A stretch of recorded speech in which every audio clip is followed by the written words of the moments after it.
Sims, let's go.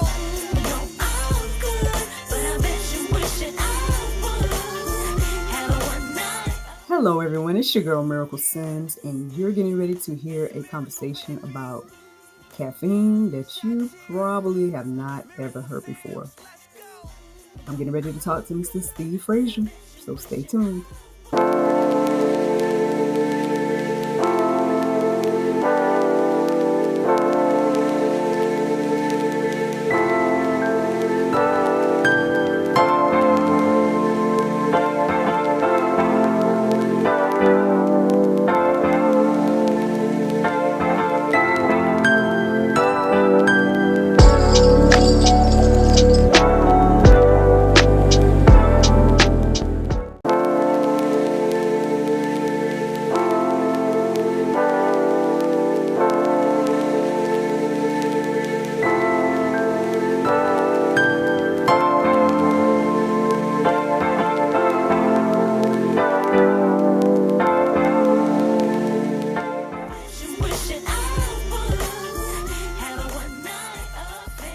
Welcome back to the GSL Talk Show. I'm here with Mr. Steve Frazier. How are you doing, sir?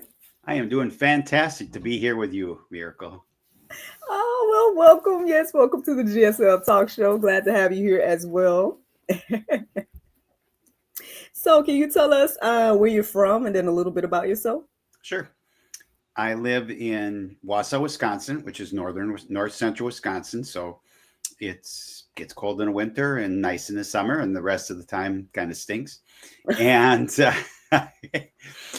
and so I have been a serial entrepreneur for 40 years. I bought my first restaurant when I was 28. And then my wife and I were in the restaurant business together for 23 years. We owned and operated 6 different restaurants in that time. So we had some interesting times, mostly just great. Okay, obviously, when you own your own business, you have some tough times. Like when they stole $50,000 from us. That wasn't so good. Oh my God. But again, you live and learn. And so then I went on to do some other things. And then 13 years ago, she became ill. And for 2 years, we saw 17 doctors who basically told her to hit the door. Nobody would or could help her. And then our daughter had just opened a natural health practice. And she came over and tested Brenda and said, in 15 minutes, she said, you have Lyme disease from the waist down. And this is through muscle testing and energy work. And I don't know if you're familiar with that, and that was confirmed by our daughter's mentor 4 days later. And Brenda was almost dead. She was, and what happened is that undiagnosed for 2 years, it just was rampant in her body, caused a lot of damage, which she's still recovering from. But what that did is it led us into a journey for natural health and how to eat well. And because she's with her disease, she became celiac and grain intolerant. Okay, so no grains at all. Okay, now it doesn't sound like much until you start breaking it down. So no wheat, no corn, no rice, none of this. Okay, so no bread, no normal bread. And so we pursued that, and once you go in that rabbit hole, you don't ever get out, right? And because what happens is your eyes are opened, and it kind of goes right in the step now. When a couple of years ago, I got certified as a self-sabotage coach. And, we can talk about that a little bit if you choose down the road here. But what it does, self-sabotage, is when you undermine your own morals and values. Okay. So as an example, in early next year, I'm going to do a presentation for 50 to 100 guys. It's called Leading with Power. It's a men's Christian organization. And we're going to talk about self-sabotaging in the Christian man. And one of the biggest ones is porn. And, and that's self-sabotage, because you're self-sabotaging your marriage, your personal relationship with your wife and with God. And so it took me 2 years to wear these guys down. to get onto their to get into their program, Mm, but perseverance, right? And mm, so as a result of the natural health passion and the self-sabotage, I realized that I could have impact on people by providing them with information that they don't know. And I don't judge and I don't shame, mhm, and I'm not anti-caffeine. However, so many people don't know what we're going to talk about. And I I believe that everybody should have the knowledge to make a good decision for their own body, mm, right? And mhm. so it's we all have free will and free won't. Okay. So because each one of us, no matter what anybody says, we control what goes in our bodies. That's true. And what happens, you look at the Bible, you look at God, what are you supposed to do? You're supposed to honor your body.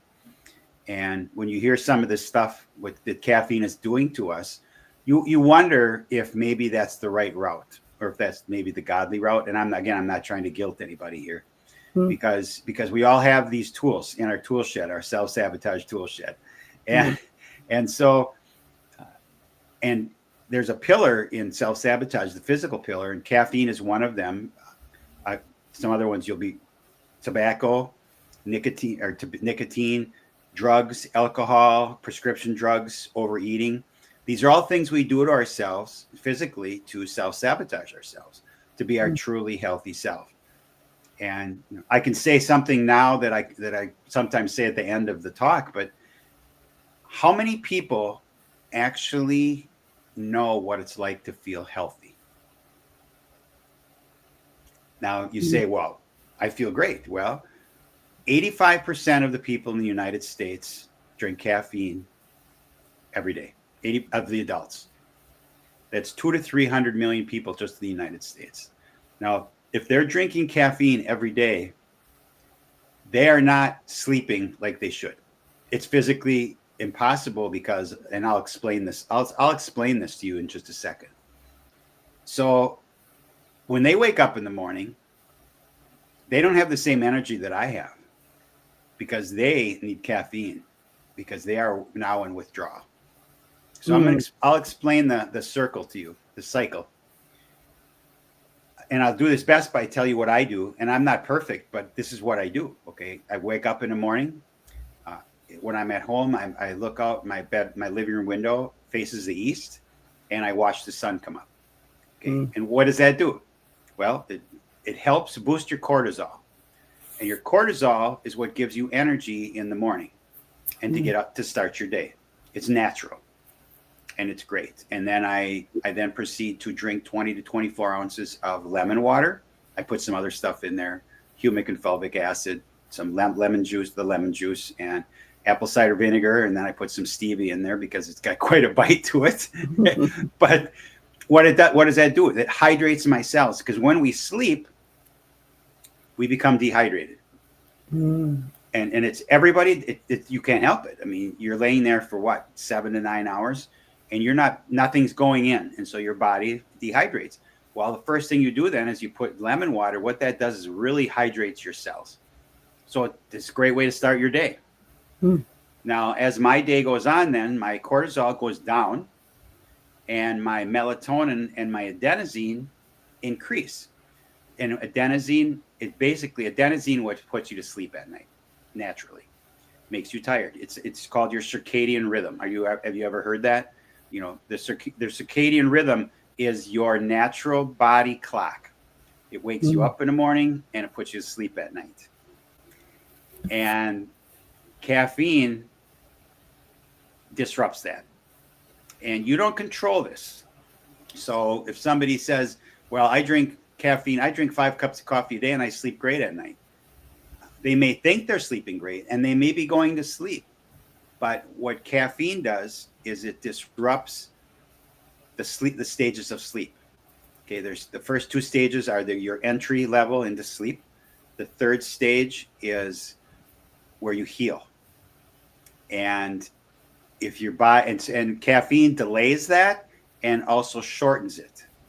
And then the fourth stage of sleep is REM sleep. That's your deep sleep and you're dreaming and your subconscious is working. Now that is also shortened and delayed by caffeine. And you have 2 to 3 sleep cycles throughout the evening. So you reach these 4 stages 2 or 3 different times.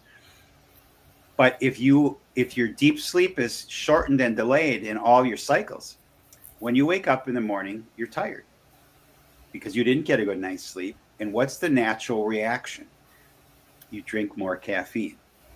So Mm. now let me explain to you what happens if you are a caffeine drinker and the first thing you do when you get up is you have a cup of coffee, which a lot of people do. And what happens is that the caffeine automatically spikes your cortisol, which, remember, naturally I did this by looking at the sun. Now you are now, it's like a double boost.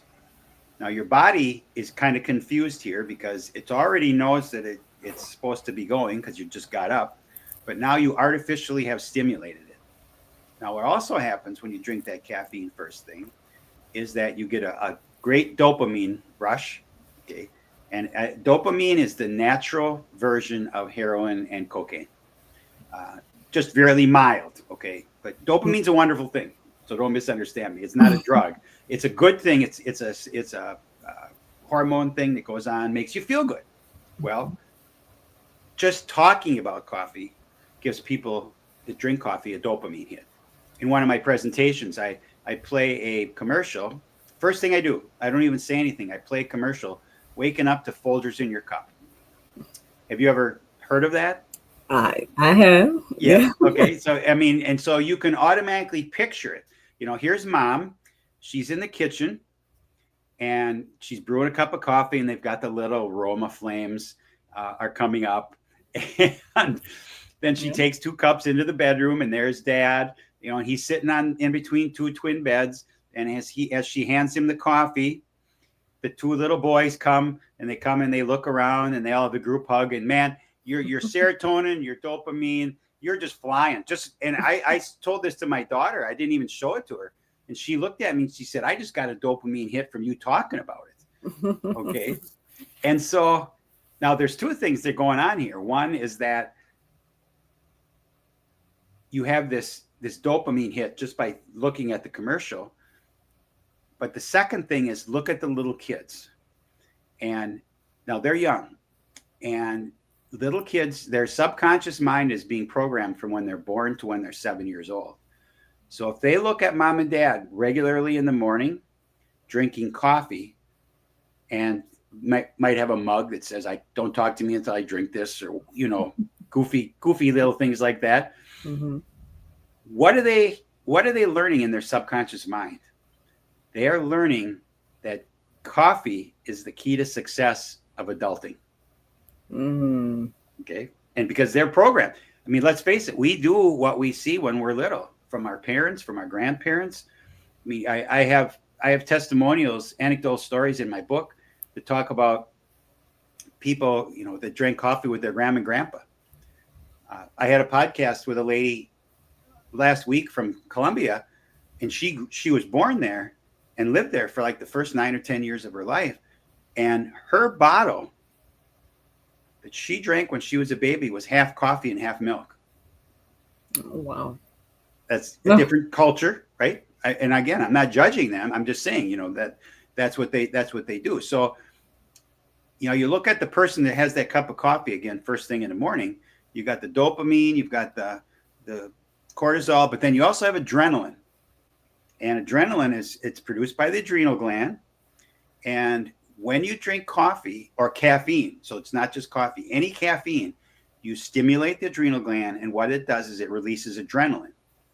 That's what it does. And what it does, it puts you into fight or flight, which is basically, I'm running from a bear and I need all my energy, right?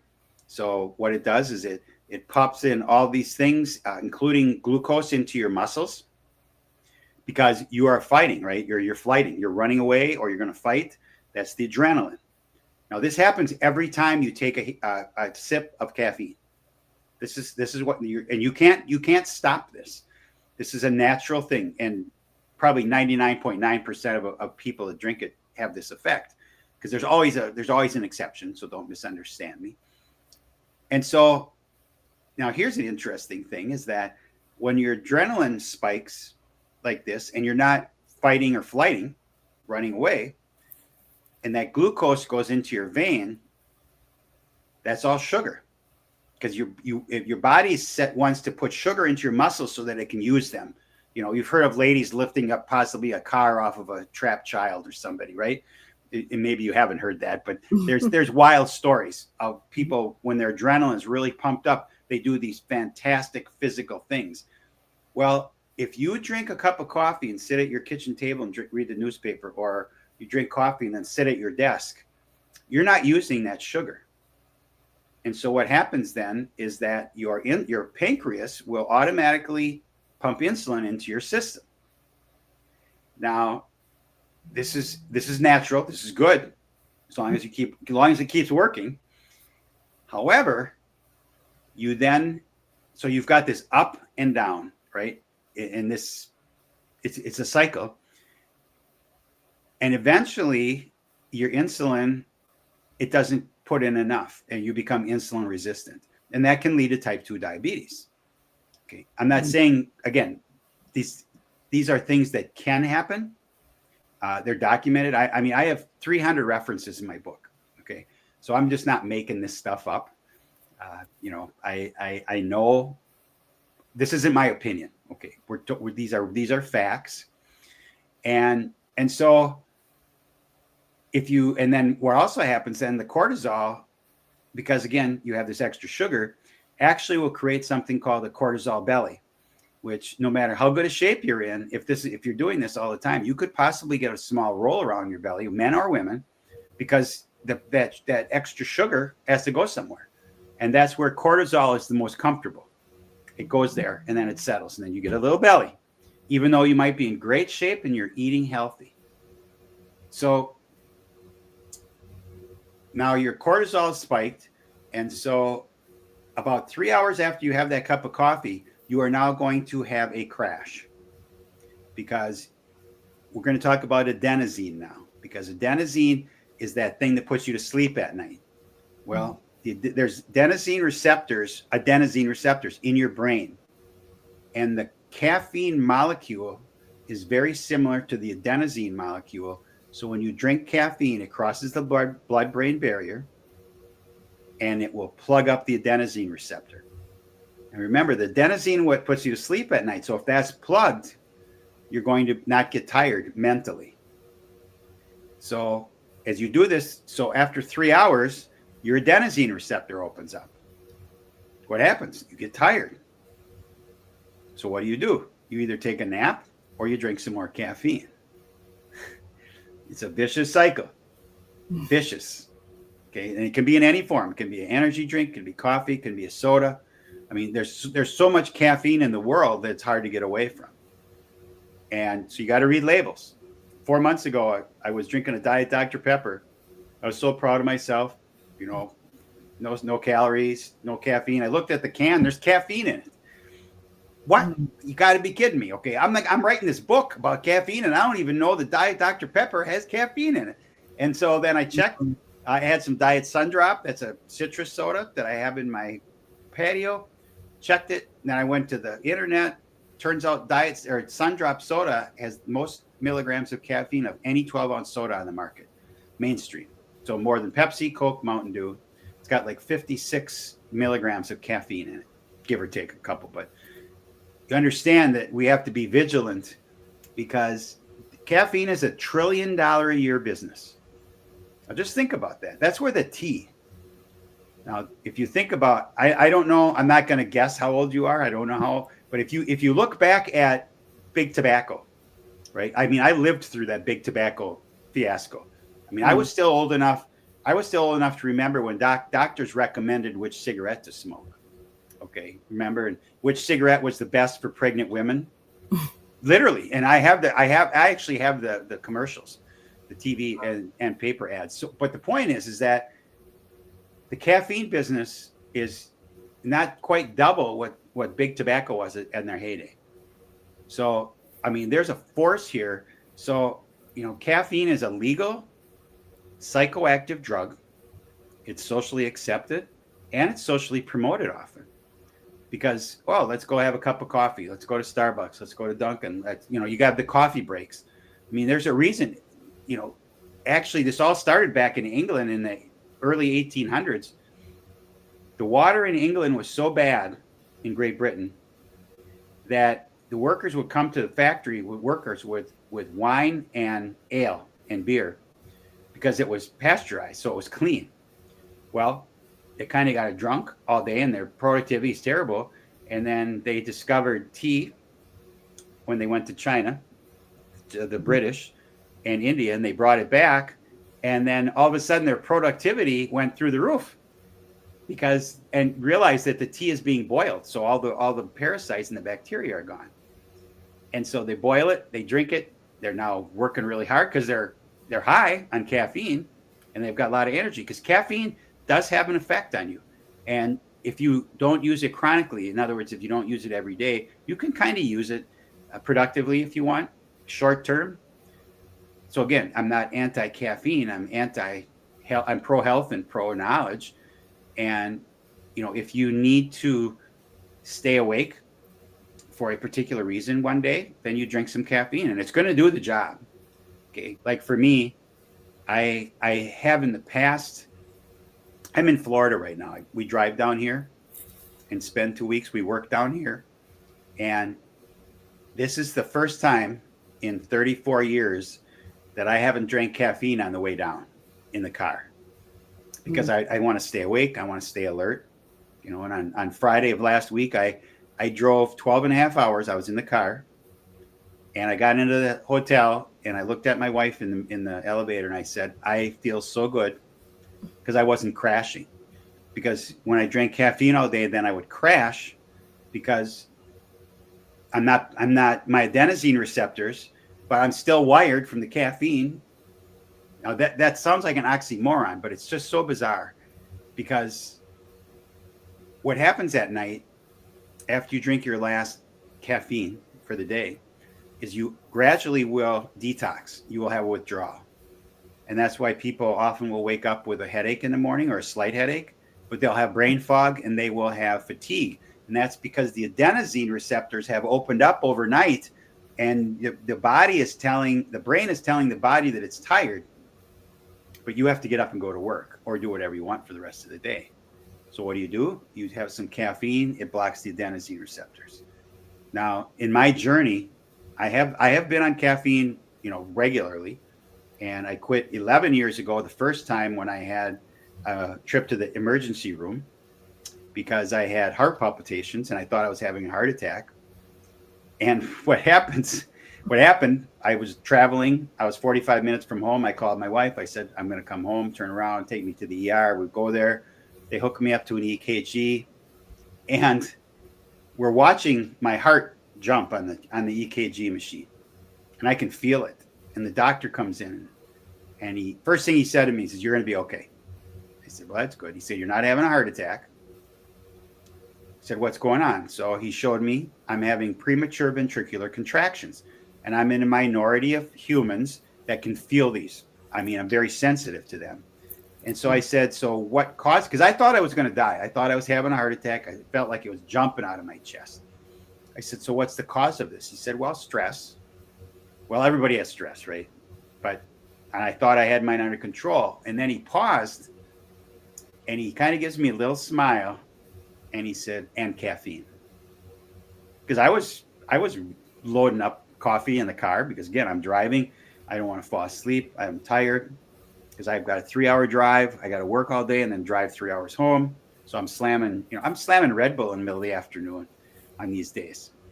And so I quit caffeine. And then, like every other, for lack of a better word, addict, I said to myself, you have this under control. So you can use a little bit. You can have caffeine once in a while. Well, that turned to every day. Because once you go back, it's just like every other thing that you're addicted to. And if you don't believe if you don't think you're addicted to caffeine, and this is just a thought experiment, but a physical experiment as well, is quit. Quit for at least 24 hours. If you don't have a headache and you don't have brain fog and you don't have fatigue, you're not addicted to caffeine. Mm. Probably 95+% of people will have those side effects. And then you have to decide what's best. If it's okay, if you don't mind being addicted to a psychoactive drug, it it doesn't kill you, well, very slowly, very, very slowly. But there's some other things that I'm going to talk about right now that has an effect on people that they have no idea, right? And it has exactly what your topic is God, sex, and love. Okay. And that's why I thought I was so happy when we got together, we matched up, because this, our role here is to have children. Okay. And like you said, like you say in your intro, sex is a part of dictated by God. Okay. So how does caffeine affect a woman? Well, for one thing, there's a lot of hormonal stuff going on with women, and I'm not making this up because it's the truth. And so here's some interesting fun facts. In the luteal phase of a woman's menstrual cycle, which is 7 to 14 days before her period, she will process caffeine 70% slower than normal. Okay, so a woman that has a 12 or 16-ounce cup of coffee at noon in that period of her menstrual cycle will possibly have half of that caffeine left at 10 o'clock at night still in her body. Because the normal half-life of caffeine is 5 to 8 hours. So then you take 70% on that. So if she's drinking caffeine after noon, 12 noon, I mean, she's got caffeine going through her body all night, basically. And also, if you take birth control pills, it's the same thing. It slows down the methylation. And then there's a gene called the CYP1A2 gene. There'll be a quiz on that later, okay? And that everybody's is a little different. So we all process caffeine differently. Some people are fast metabolizers, some people are slow. So if you're a woman, if you have slow metabolizer in addition to that period of your cycle, or you're on birth control pills, you'll sometimes have caffeine basically in your system 24 hours a day if you're drinking several cups of coffee a day. And what does it do? It messes with your sleep. We talked about that. It messes with the 4 stages of sleep. Women automatically have a different sleep cycle than men. They go to sleep. It takes them a little longer naturally, with or without caffeine. And it also decreases the blood flow to the uterus, which is where the egg is. Okay. And the egg, if it doesn't have that good blood flow, can conceivably lead to struggles with conception. Now, here's the other side. Because it takes 2 people to make a baby. It takes a man and a woman. So how is caffeine affecting the man? Well, first of all, cortisol and testosterone have a love-hate relationship. Okay, because cortisol, end of the day, cortisol prohibits testosterone production. So here's an example. If you work out in the morning, you take a pre-workout drink, it's got a bunch of caffeine and some other stuff, and you lift heavy and you're using all these muscles, your body will actually respond by creating some testosterone. However, when your workout is over, then what happens is the cortisol takes over and you don't have testosterone production. So you're not producing any. But for men in particular, this is crucial at night if they're not healing in that stage 3 sleep, because that is when their bodies are creating testosterone. And what that then affects is libido, which means, do I want to have sex? Oh, nope, not today, because my hormones are screwed up. But it also affects the mobility and motility of the sperm. And so they won't be strong swimmers, and they will be duds sometimes. And all kinds of bad things. Okay, and I'm not going to get any more graphic than that, but you imagine. So now you take a young couple that's trying to conceive, and they both drink caffeine. Now, when I say things like this, I in no way infer that caffeine is resulting in all these problems, because it's not. But it can be a contributing factor. Now, let's say mom and dad actually conceived, they're still drinking caffeine. So now what happens to the fetus while mom's drinking caffeine? Because nobody ever thinks about this. And there's some real interesting things here. First of all, caffeine crosses the placental barrier, so everything that the mom drinks goes into the baby. So the caffeine is in there. Now, I talked to you about that CYP1A2 gene. Okay, again, no quiz, but it's an interesting gene because fetuses do not have this gene until they're about 3 to 6 months old, out of after birth. So this is the gene that is in your liver that processes caffeine out of the body. The baby doesn't have this yet. So any caffeine that goes into the baby from mom stays there. It stays in the liver, stays in the body. So now the baby's born. Now just picture this. Baby's born. He's been on caffeine for 9.5 months. And it comes out of the womb. And about 2 to 4 hours later, the adenosine receptors open up. Remember how they close because of the caffeine molecules? Okay, guess what baby's doing now? Baby's got a headache so bad, and nobody knows why. Nobody's paying attention. You hear about moms that have been addicted to drugs, and the babies are born, and then they have to actually pull them out of withdrawal. They have to put them, they have to detox them basically. It's the same with caffeine, but nobody really talks about this. Now, some other effects on that pregnant woman, one, and these are all documented studies. Again, and this is not absolutely doesn't cause all of these things. However, it can contribute to one, low birth weight. It can contribute to miscarriages, and it can contribute to stillbirths. And then also it can contribute to kids having ADHD, obesity, things like that later on in life. And they've done the studies that prove this. Now, what my mission is, by being here and all the other podcasts and by writing the book and doing a coaching program and speaking, is if I can influence one pregnant woman to not drink caffeine while she's pregnant and she has a healthy baby, I may have been responsible for that.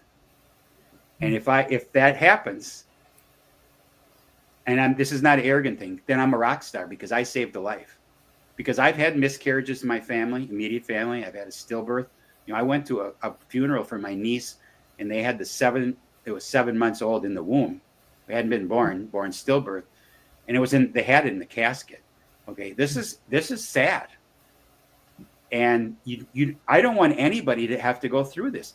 And all I ask is that while you're pregnant, just don't drink caffeine. And then after you're done, go ahead. It's your body, right? But when you're pregnant, it's not necessarily your body alone. It's your body and your fetus's body, and that all that stuff's going through. And so, my mission, again, is to spread this word into everywhere I can go, whether it's podcasts, whether it's speaking to wellness groups, to pro-life groups, to places like March of Dimes, where they talk about birth defects. This is where I want to get my message to. And this is just this particular area. Caffeine wreaks havoc on your mind, on your adrenal glands, on your mood. Okay, because what happens when you come off of that dopamine high, that adrenaline high, that cortisol high, you're crabby. And anybody that's ever been addicted to anything knows this. Okay, and it's the truth. I smoked cigarettes. I quit 40 years ago. I smoked for 15 years. I started when I was, I think, 14 years old. That's 54 years ago, right? So, smoking was pretty common. We're buying cigarettes for 25 or 30 cents a pack, whatever. Point is, I still want a cigarette 40 years later. Because subconsciously, I've been programmed that smell of cigarette smoke, I will walk through somebody blowing smoke out just to smell it. But I've never had a cigarette, and I won't, because I know, because it was killing me, to be honest with you guys. But I was programmed, and so every addiction is a programming thing into the subconscious mind. And so we talked about those little boys in that commercial. Okay, but that's every kid in America, and the world for that matter, that wakes up and sees mom and dad, grandma, grandpa, aunt or uncle, even older brothers and sisters drinking caffeine first thing in the morning. That's what it takes to be successful as an adult. And so now how do we deal with this? Well, we can reprogram the mind with hypnotherapy. Because when you're born till you're 7 years old, and that's a range, you're in what's called theta brainwaves state. So everything that you absorb through your senses, whether it's hearing or sight or even touch, goes into your subconscious. This is the subconscious mind. As adults, as we are, runs 95 to 98% of our day. Okay, it helps you breathe, it helps you blink, it does all these things for you. You know, if you think about this, when you learn how to ride a bike for the first time, it's a lot of work, isn't it? And you fall down, trial and error. Once you learn, you never think again about how to ride the bike. You just get on and you do it. And that's your subconscious is controlling this. Now, if you've been raised that caffeine is what makes you successful as an adult, and your subconscious says, as you start to get older, I should probably have caffeine. And maybe I need to start. And once again, there's a lot of people doing this. Okay? And teens are particularly susceptible to this because social pressure in particular. I mean, let's face it, when we were young, you don't want to be out of the herd. You want to be part of the group, right? That's just the way it is. And it's self-sabotage. It's all about being in the herd. And the people that aren't in the herd are the people that are rebelling against the herd. So in other words, if you've ever seen the meme, or I'm sure you've heard of something like this, there's a whole bunch of sheep and they're running off of a cliff into a water, whatever, into a ravine. And there's one sheep and there's a little bubble. It says, why are we all following Barb? And somebody behind him says, well, Barb knows where she's going, and we got to be part of the group here. We got to stay in the herd. And they run off the cliff. And just because somebody else is doing it doesn't mean that you or I should be doing it, right? And so you get this thing where it's hard to break out of the herd. You know, I naturally do this, okay? I mean, talking about caffeine like this, I get a lot of pushback from friends and other people. I haven't gotten anything from podcast hosts. They're just kind of amazed at the things that I'm talking about. But, you know, I wrote this book and I showed it to people, and they say, the first thing they say to me is, well, you're never going to take my coffee from me. And my response is, I have no intention of taking your coffee from you because I can't make you do anything. I can only influence you, and I can give you information, and then you can decide what's best for you. Okay. My wife, you know, we talked about free will and free won't. Well, my wife's got another saying. I call them Brenda-isms, and that is, you can take a horse to water, but you can't make it drink. However, you can make it thirsty. And my role is to make people thirsty for information about how caffeine is affecting their body. Another thing for men, you know, it causes high blood pressure because you've got all this adrenaline, all this cortisol that will raise your blood pressure. Fight or flight raises your blood pressure. I have 2 friends who are on blood pressure medication that it's making them feel terrible. And I said, well, maybe we should talk about this. I have some things that might help you. And one of them was to quit caffeine. and this is a good friend. He's 60, he's my age, 68. He drinks some coffee in the morning. He drinks soda all day. Usually has Red Bull mid-afternoon. Okay, so he's doing probably 300 to 500 milligrams of caffeine a day. And he looked right at me and he said, "I'd rather take the drug, take the pill. I'm not giving up the way I live." And I said, "Oh, that's okay. I'm not judging you." I said, "I just want you to know that you don't have to feel like you do. There's solutions. We are all responsible for our own health." Mm. And that's something that's a big statement, because nobody wants to hear this, Miracle. They don't want to hear this. They want somebody else to be responsible for our health. You know, I mentioned back when my wife got sick years ago, 13 years ago, we learned in that 2 years when we saw those doctors that we had to be our own advocate, health advocate, because no one else was going to take care of us. Because no one in that system at that time cared less whether Brenda was alive or dead. And they really didn't. I mean, one guy looked at her and said, "It's all in your head. You should go see a psychiatrist."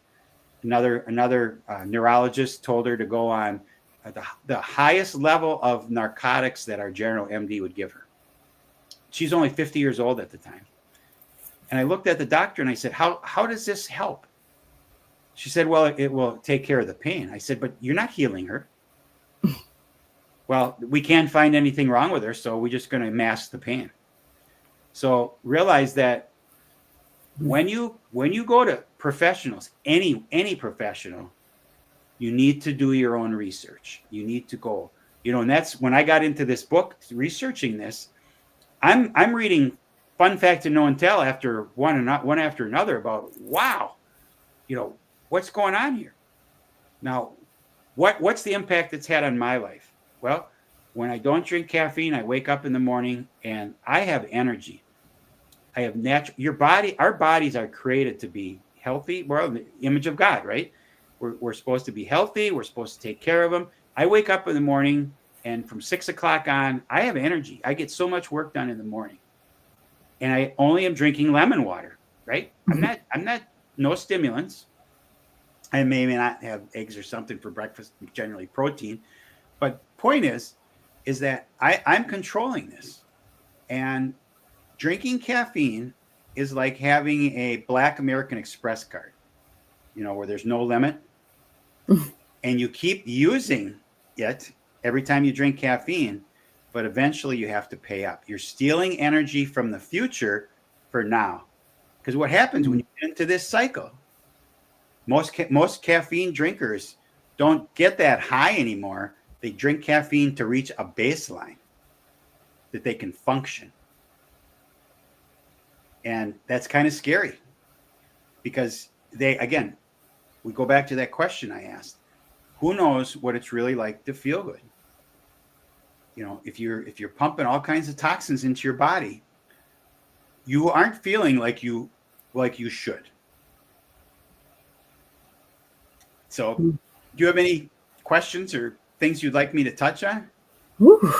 Well, I mean, you definitely have educated us today. Anybody that's listening and watching, I'm sure there's a lot of things that either we didn't know or we didn't, or aren't thinking about when it comes to, a lot of what you shared.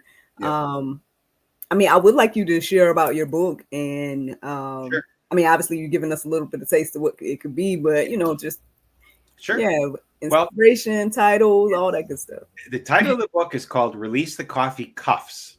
Kuffs. Actually, there's a picture of it right there. I just happen to carry one with me all the time.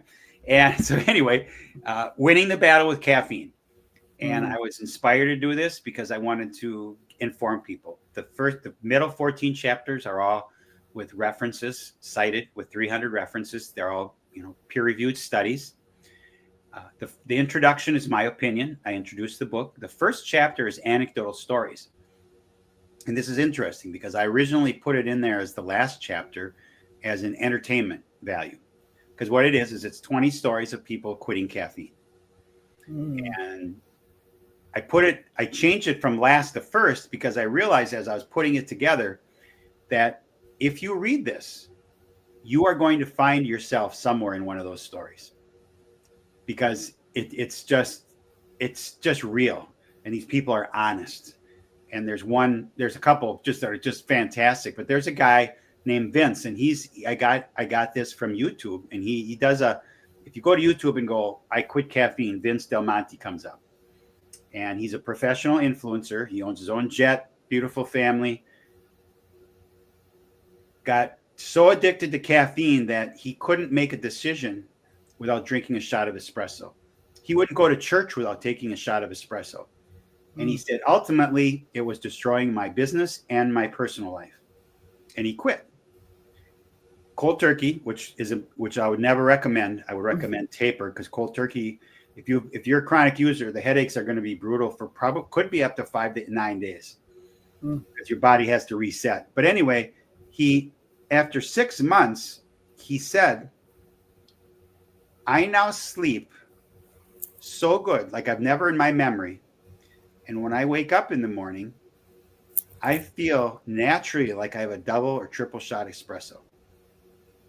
And his business are good. His marriage was saved because he wasn't addicted to something.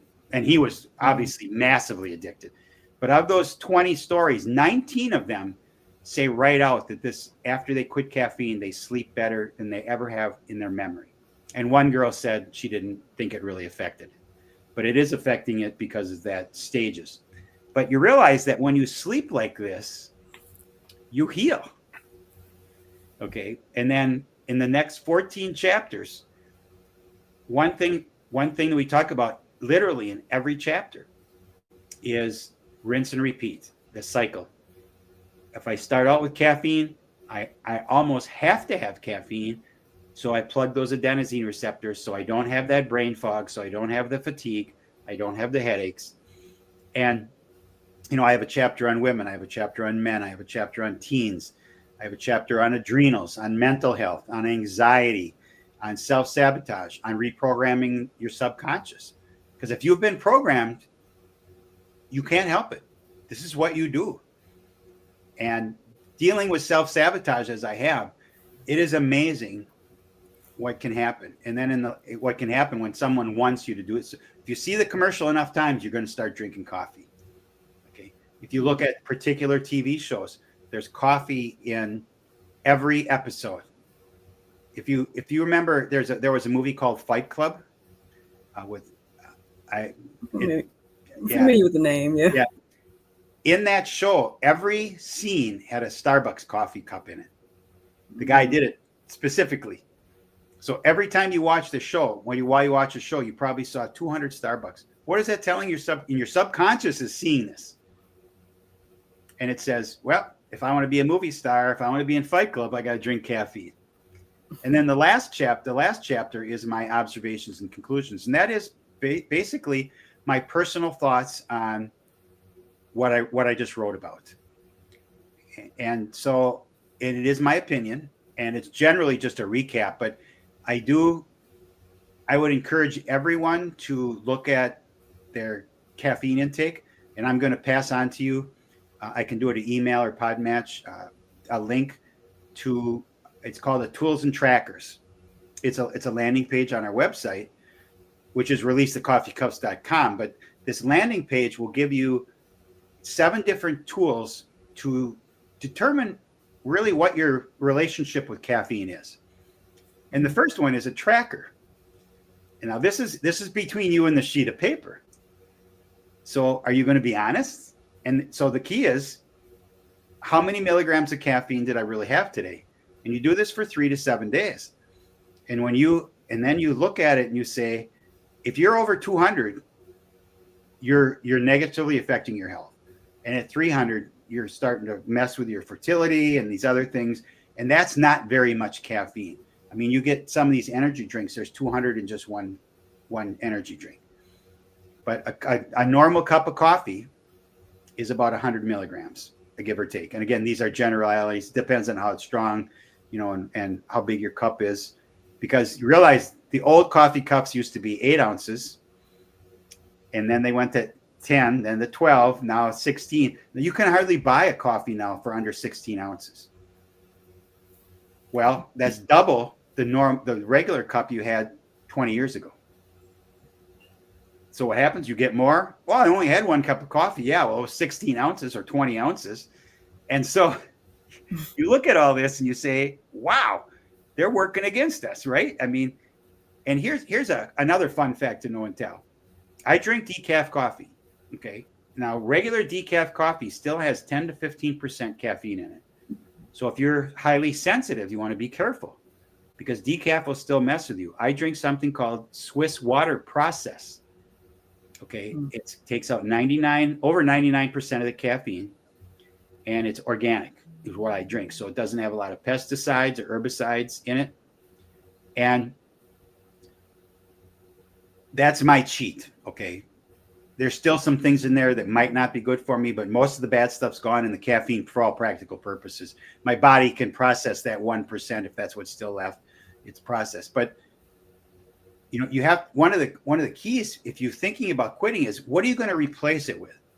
Because one, it's not just a physical thing, it's a social thing. Mm. So if you and I are going to go out for coffee every day, what am I going to do? I had breakfast with a good friend of mine a couple months ago, and the waitress came up and she said, "Can I get you guys some coffee?" And he said, "Yep, I'll have coffee." And I said, "I'll have decaf." And he literally slammed his hams down on the table and he said, "Decaf?" I said, "Yeah." I said, "Caffeine doesn't agree with me." And then we moved on. And then about 10 minutes later, I looked at him and I was close enough with him that I could say this. I Mm-hmm. said, "You do realize that the normal person, when you said that, would have had regular coffee, social pressure, Mm. because you're not part of the herd that's drinking caffeine." Now, this happens with alcohol. If you look at, I mean, there's a growing trend of younger generations not drinking as much, and they'll drink NA drinks and things. But what do you do when you go to the bar and you're the only person that doesn't drink alcohol? It's hard. It's hard to go against that. So what happens at work and you're the only person that's drinking decaf? Are they going to brew a decaf for you, or do you have to bring your own? you know, because let's face it, the boss that's providing free coffee wants you on caffeine Mm. because you're jacked up all day and then you go home and crash. Well, that's not their responsibility. And I'm not dissing anybody here, but that's the fact. Remember, we go back to the English manufacturers. Why were they giving their guys tea? Because it doubled productivity. Instead of being Mm. drunk and tired at work, they got high. And you get high. You get high from caffeine. Okay, it's just a different version, whatever you want to call it. Again, and some people don't, and then some people do.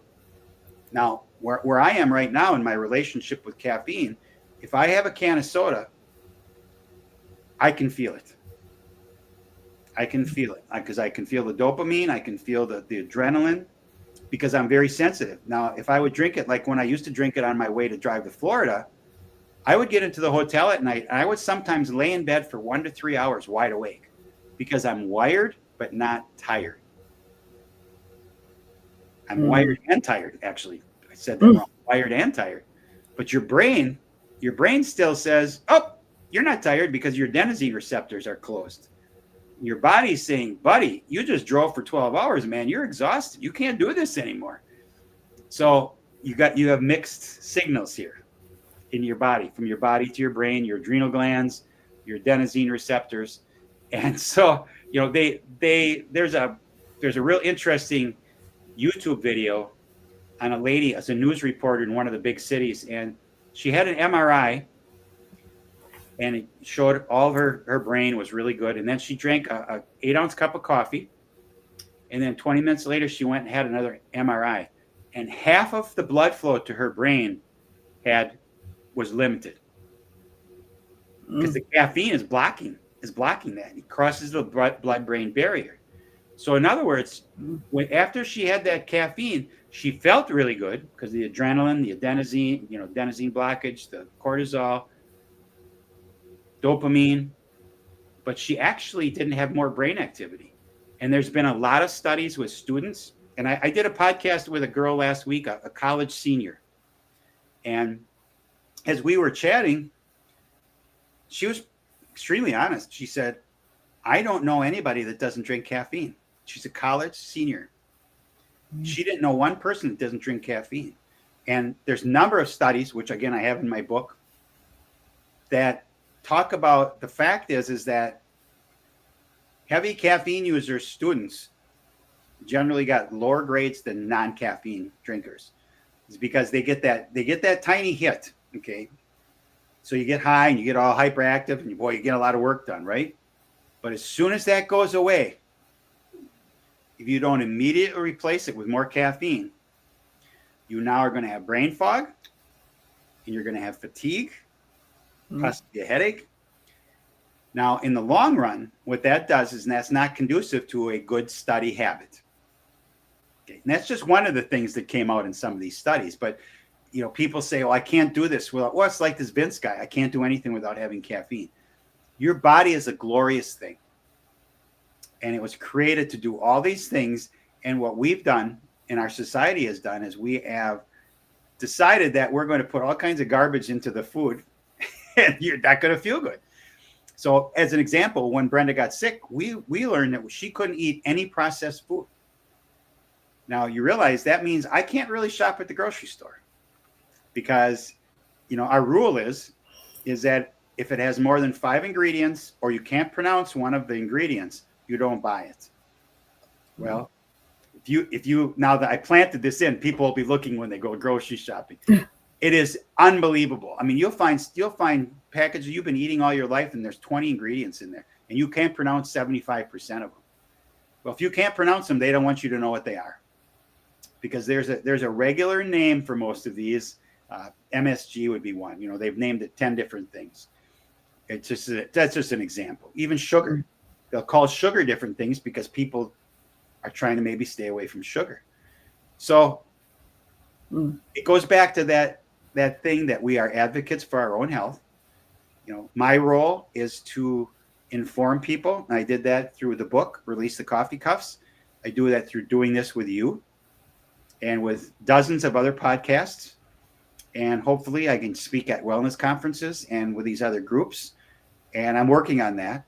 I'm working on a TED Talk and a TEDx talk because I need to get my message out. I'm healthy.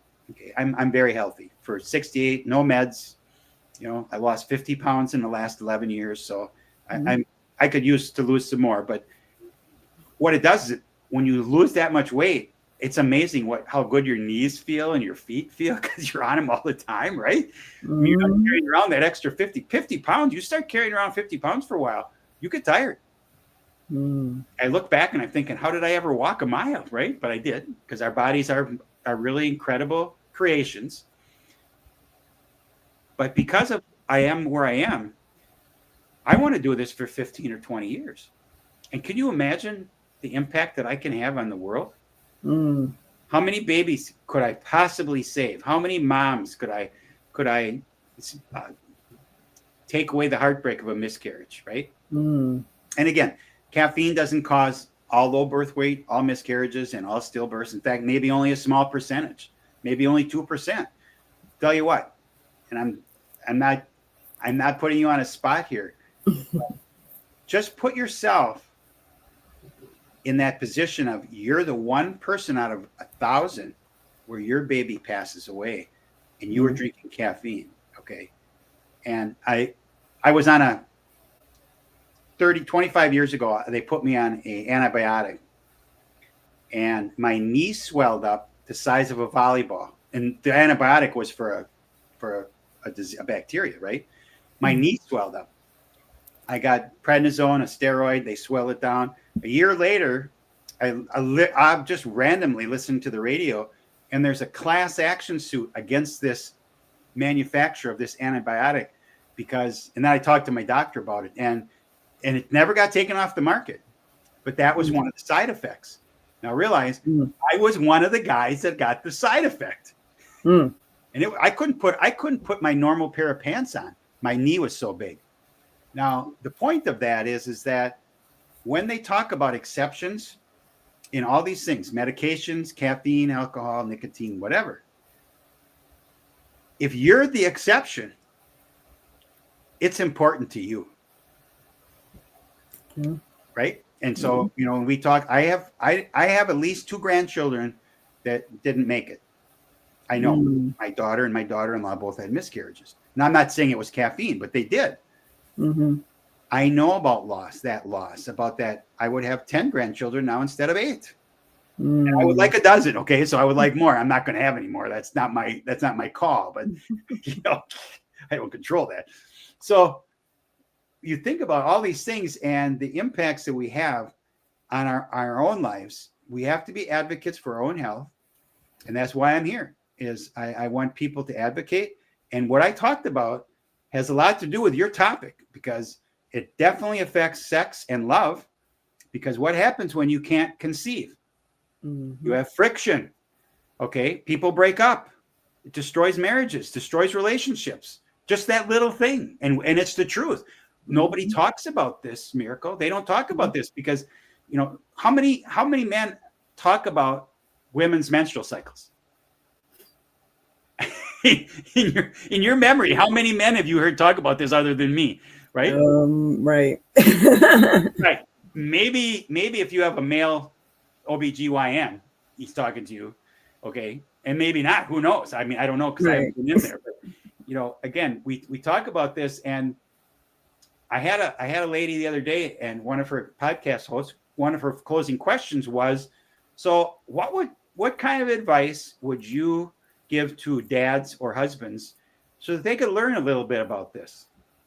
Because they don't understand why their wives or their daughters or their other females in their lives maybe are having a rough time for a week or whatever with PMS. And I Mm. said, here's the deal. You can go on the internet, you can learn all this, and nobody will ever know. Okay. But then you possibly could have a little more empathy or compassion. Mm. And I will point out that caffeine does exacerbate PMS symptoms. Okay. So it can make your cramps worse, it can make headaches worse. It's Mm. not a good thing. And they're actually, menstrual medications that have caffeine in them because caffeine will kill some pain, but it will aggravate a menstrual cycle pain. Mm. Yeah. And so, yeah, so you can watch this like 3 or 4 times and then wrap your head around it. And then you can get back to me with a whole bunch of questions and we can have another podcast, right? So I'm Mhm. just joking, but you understand.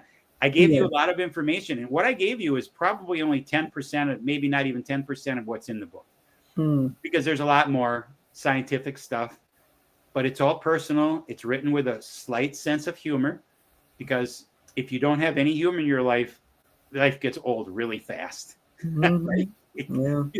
You start to take stuff too seriously, and I mean these are all serious things, but if you can interject a little bit of humor, Mhm. you say, yeah, okay, I need to do this, but that was kind of funny, so I'll think about it now. But if you get this whole authoritarian, you've got to do this, nobody's going to listen to me, right? I'm hoping they listen to me now.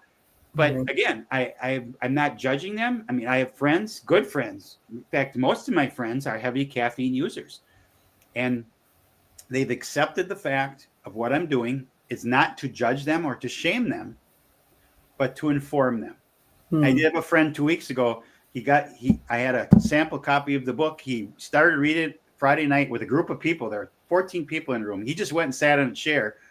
He quit caffeine this next day, cold turkey, which again I wouldn't recommend. Mm. 3 days later, his wife texted me and said, for people that read your book and quit caffeine, they should be able to come and stay at your house for a week. Ah. I'm thinking that he was a little crabby. Yeah. Okay. Oh So my I mean goodness. that's a warning. That's a shot across the bow, folks. You can do it. I mean, I did it 2 years ago and I had a headache for 4 days. I was you have to schedule this so that you do it on the weekend, because you're not going to be productive if you go cold turkey. Because Mm. that fatigue and that brain fog and that headache, it wipes you out. You can't function. And there's no solution other than water. The only relief from that caffeine headache is caffeine. There's no Mm. other, because it's the adenosine receptors in your brain. And so, I called my daughter, who's a natural health practitioner, and she said, well, drink water. And she said, you can humor yourself and take some ibuprofen. Now, realize she doesn't prescribe ibuprofen. She just does natural supplements. Mm. but she did say, she said, you can humor yourself because maybe psychologically you'll think you're feeling better because the ibuprofen, but it doesn't, because it doesn't close the adenosine receptors. Interesting. And so I just had to suck it up and be non-productive. And if you look at the stories, many of those people were not productive for sometimes several weeks. Mm. It can take up to 6 months, possibly even a year, for people's systems to completely reset if they've been chronic users. And chronic users is somebody that drinks it every day, probably over 200 milligrams, which is a large cup of coffee or 2 small cups. Whew. I Now, mean, yeah, I use coffee, but tea is the same. You know, tea is the same. Energy drinks, soda, it's whatever you pick your poison, and mm. it is kind of a poison. But I just want you, you know, I how did I do? Did I do okay? Was I I, gentle? I think you have done a phenomenal job of explaining all of this. I feel like you definitely have given, again, and anybody that watches, listens, in many things to think about. I think this goes even deeper because I mean, obviously, I'm always thinking spiritually and whatnot as well, and Mm-hmm. so I think it just pretty much for me goes back to, not letting anything control you, basically. Yes. Having self control, things of that nature. And and so again, I mean, I may not fully relate, but hey, it makes me want to think about like, okay, well, what am I taking in? You know what I mean? Like, Yep. and don't get me started on like the conspiracy theory side of me as well, because then like when you start talking about like the fact that doctors was prescribing cigarettes at one point, and it's just all the things that on one hand, I'm like, okay, I'm not going to live in fear, right? But on the other hand, you get upset, right? Thinking about like doctors, you're supposed to be helping, or even the recent events of 2020. There's just so much. Yes. We can go so much deeper with all of this. But I mean, I don't I want to be long your time. I'd like to leave with But one thing, and that is you yes. just brought up the doctor thing, Mm, and I'm not here to rip on doctors. Your general doctor has the best intention, but doesn't necessarily know, especially like autoimmune, doesn't really know anything about it.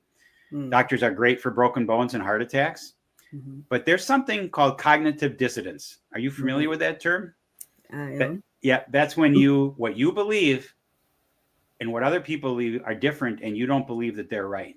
Okay, so Mm, when you and I've documented and I've read so many stories about people go to the doctor and they tell them what their symptoms are. The doctor, and a lot of doctors are caffeine drinkers because 85% of adults are anyway. So probably 85% or more of doctors because they need the juice because they work really long hours. So what do? Is they look at you and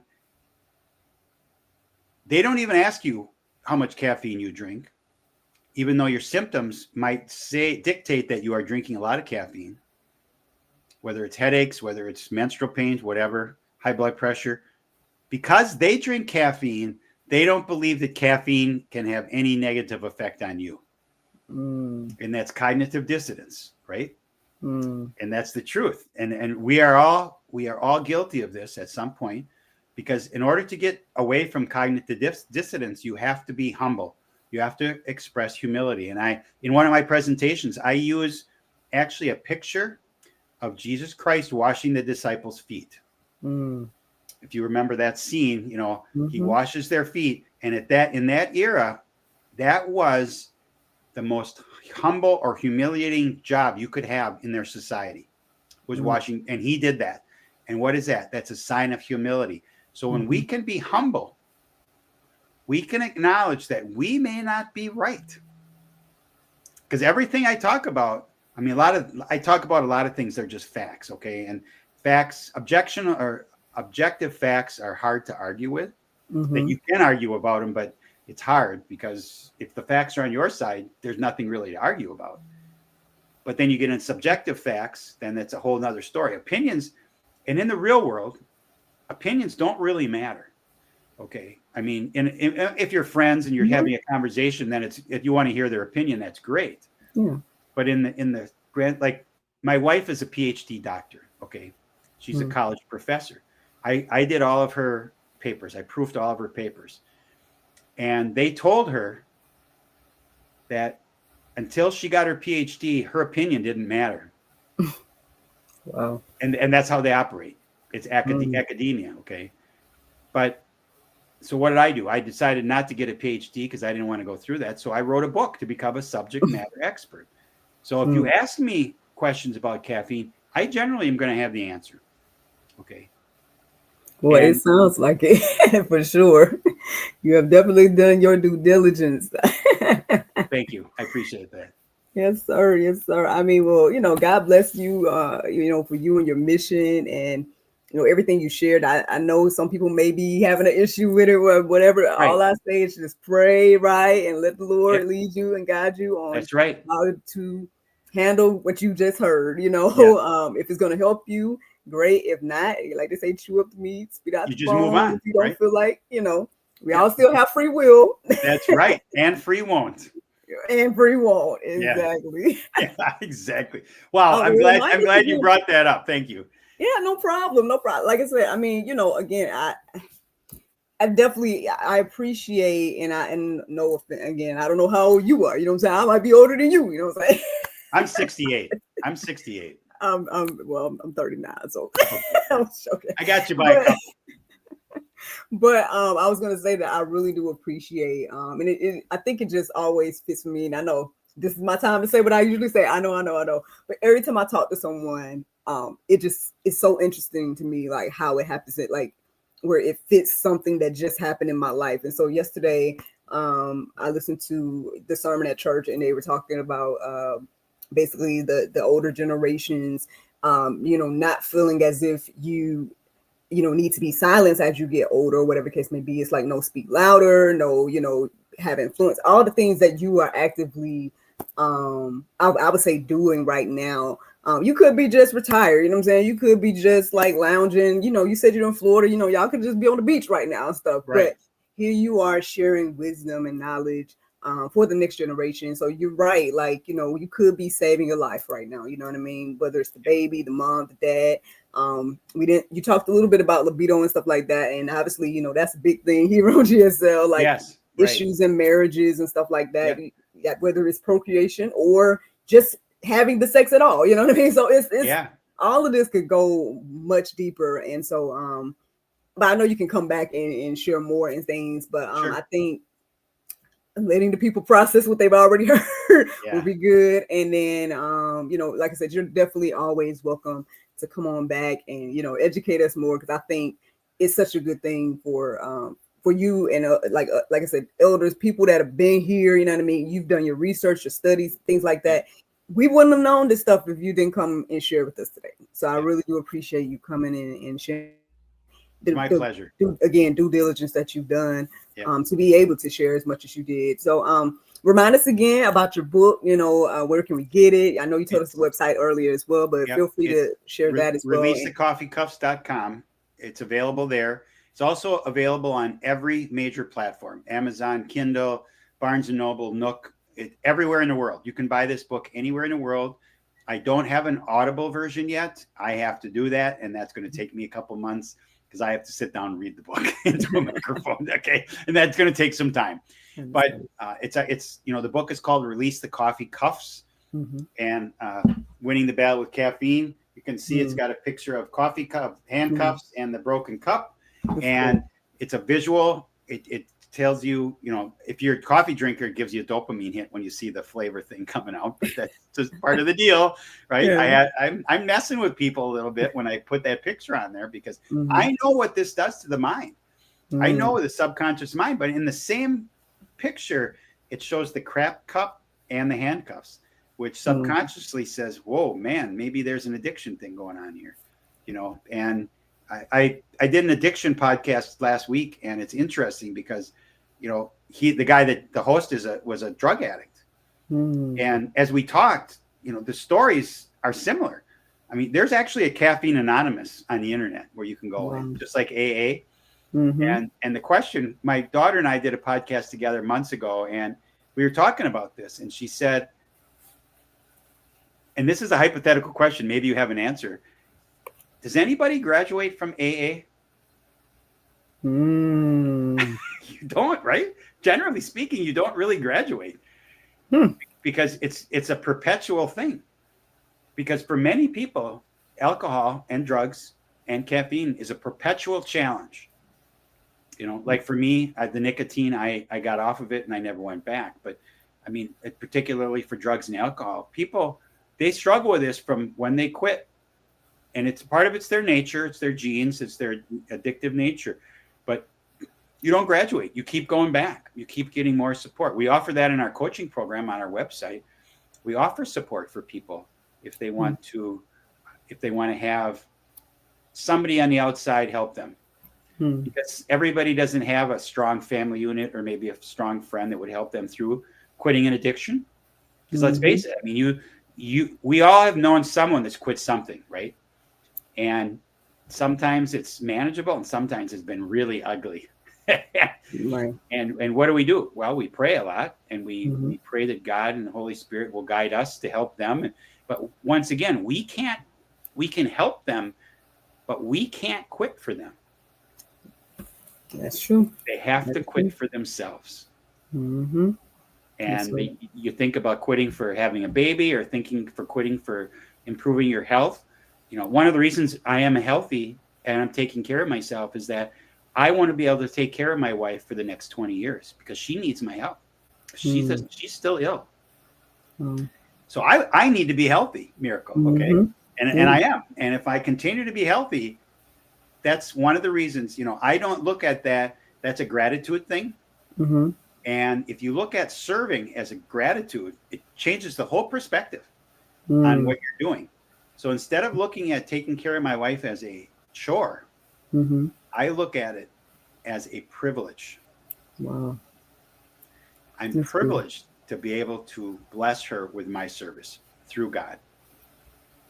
Oh, that's where I can leave you. And I believe this. This is how I live my life.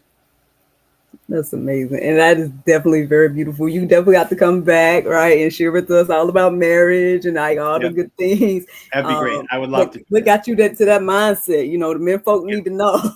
That's right. Yes. Yeah. So I planted a little seed there. Yeah. Look, stay tuned, right? Yes, exactly. Yep.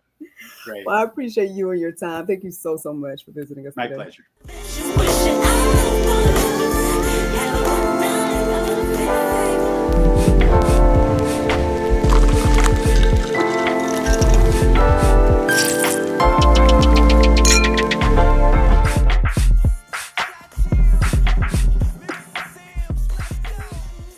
Thank you so much for watching the GSL Talk Show, and thank you to Mr. Steve for joining us tonight. Don't forget to like, subscribe, and share, and check out Mr. Steve's book and the rest of his endeavors. Have a good night.